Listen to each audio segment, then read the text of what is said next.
Hello again, it's Jimmy here at O'Reilly. So I have another Ford Transit. It's come down from Leicestershire because it's been to a garage MOT station and it failed. Did it fail an MOT or did it go through? It failed. It failed. So it failed an MOT, but the MOT garage said that it was a DPF issue and there's nothing they could do about it. He's brought it to another garage who's plugged it in and said they'd have to send the DPF away, but it would take 6 weeks turnaround to do that. So he's come down here for me to have a look at it and see if we can sort it out. So inside it's got engine service now, it's in limp mode, and yeah, so apparently it's got a block DPF. Let's check it out. I'm going to use the Launch UK Eurotab 3 scan tool, do a diagnostic scan. Actually we'll go back to intelligent diagnostic, it'll just find it for me. Okay, so we're in, we'll do high speed scan.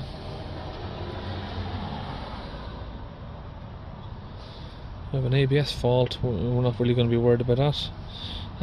PCM glow plug 124. Mass airflow sensor correlation. Alright, so it's probably got a split boost hose. Mass airflow circuit range airflow too low. Particle filter restriction and particle filter restriction. Right, so let's go out. We might have to do a smoke test on this. Okay, I've got a smoke machine from Launch UK. I'm going to hook it up and we'll have a look. Open off the air inlet.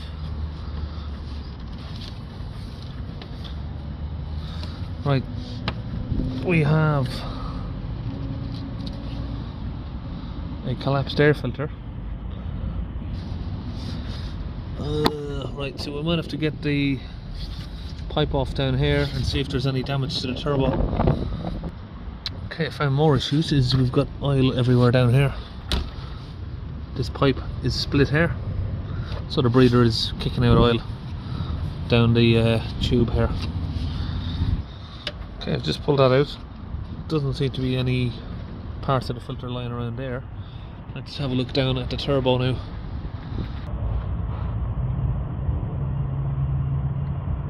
Looks like there's damage on the turbo. So funnily enough, there's no play on the turbo, and it's not seized up. So there is some damage to the fins. What that's probably going to do is just make it sound a bit weird.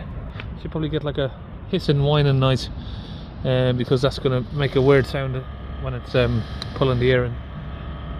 For now, I think we might be able to get away with changing the air filter, cleaning the DPF, but obviously that turbo is going to need replacing at some point. So down at the bottom of the chassis there, I found this water deflector. Now I take it this should be fitted somewhere over here. I'm not really sure, but yeah, it looks like it would go somewhere around there to stop this from happening. What happens on these is the water drips in, gets into the filter, and the filter gets wet, collapses, and then it just gets sucked into the turbo. Okay, so we're taking the headlight out and washer filler bottle, nozzle or whatever you call it. Remove the inlet air airflow meter. It's off.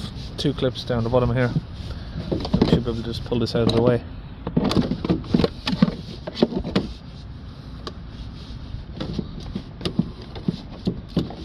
Yeah, how did I get these out before? Take off the top.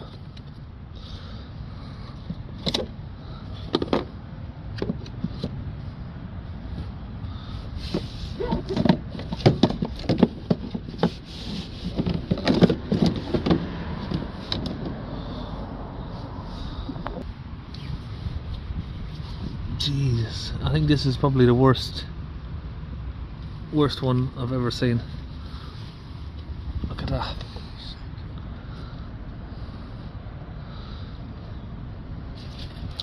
Not only is it soaking, it looks like it's about 1 million years old. Get the rest of these pieces out. So that's where the airflow meter is. It's no wonder it had an airflow fault. Couldn't even see the air filter, I mean the airflow meter, it's literally covered. Okay, I just got a air filter delivered from Bennett's, so we'll get that fitted in. So that's the new filter, what it should look like. What I've done is cleaned all around this line so it seals back in properly. Had a lot of crap in there. Okay, so I've got all that fitted back together. I've attached that back so it's back in there. So we've just put the metal casing over the top. We've just put some tape on that just to hold that in place for now. It's going to need a new one of those as well, new pipe, but that'll hold it for a while. And just because we found one cause there of a fault, we need to now make sure that we haven't got another fault, which is commonly the vaporizer in here. So we're going to try and get this off and test it. So we've got the fuel line there, just disconnect that. Now just use a piece of my own fuel line there to connect up the vacuum gauge, and if we test it, that's okay, so it doesn't need a vaporizer. Okay, now I know the vaporizer is working. I'm going to use the kit from Launch UK, the fluid, the gun, and connect it to my compressor. We're just going to come under to the DPF here. I've disconnected the pressure hose and I've connected this onto the inlet pressure here of the DPF. Now we can get the fluid sprayed in.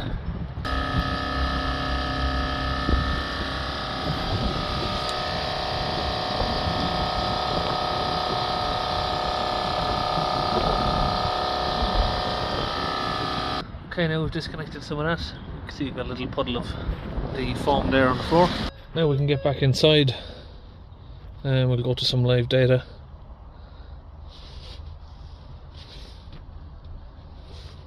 So we'll find soot, differential pressure, and the temperature. Get all those up. Okay, now we'll just keep an eye on these numbers. We're going to hold the accelerator up to around about 3000 RPM.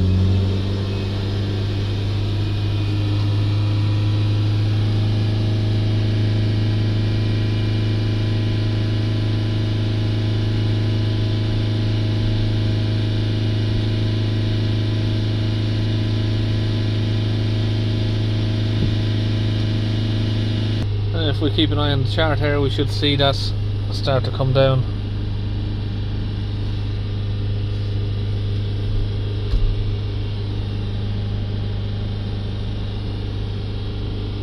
Okay, now we're down around sort of 70 millibars. We're going to let go of the accelerator, see where we are at idle. 8 millibars, so it should be okay now. Of course the clean is not finished yet, we've only been holding it for a couple of minutes, so it will come down more than that once we are completely done. I'm going to go to special functions now. I hope you can see that I'm getting a bit of glare from the sun. I've got sun out even though it was torrential rain 5 minutes ago. Reset the particle filter values. So that's going to reset the percentage.